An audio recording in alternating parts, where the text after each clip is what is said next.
সেদিন পৃথিবীটারে কাঁপিয়ে দেয়া হবে, পুরো পৃথিবী নড়ে চড়ে উঠবে, টাওয়ারগুলো ভেঙে খান খান, পাহাড়গুলো ভেঙে দুমড়ে মুচড়ে যাবে, মানুষগুলো বিক্ষিপ্ত পতঙ্গের মতো নিক্ষিপ্ত হবে, সাগরের পানির মাঝখানে দাউ দাউ দাউ দাউ দাউ দাউ করে আগুন জ্বলতে শুরু করে দিবে।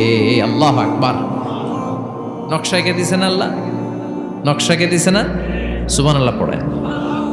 আবার আল্লাহ বললেন ফাইদা বারিকাল বাসারু ওয়া খাসাফাল কামারু ওয়া জুমিআশ শামসু ওয়াল কামারু ইয়াকুলুল ইনসানু আইনাল মাফার। সেদিন মানুষের চোখ হবে ছানা বড়া, চন্দ্র সূর্যে কোনো আলো থাকবে না, মানুষগুলো দিক বিদিক পাগলের মতো দৌড়াবে, সবার মুখে এক কথা, পালাবো কই? পালানোর জায়গা আছে নাকি শুধু বাংলাদেশের এই সাইডটাতেই কিয়ামত হবে? সৌদিতে আর হবে না?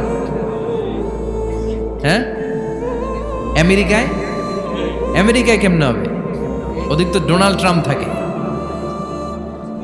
হ্যাঁ, আমেরিকাতেও হবে, জাপানে হবে, ইন্ডিয়াতে হবে, গোটা বিশ্বে একসাথে কাপাকাপি আর এই ধ্বংসলীলা শুরু হয়ে যাবে। চিৎকার করে বলেন ঠিক কিনা?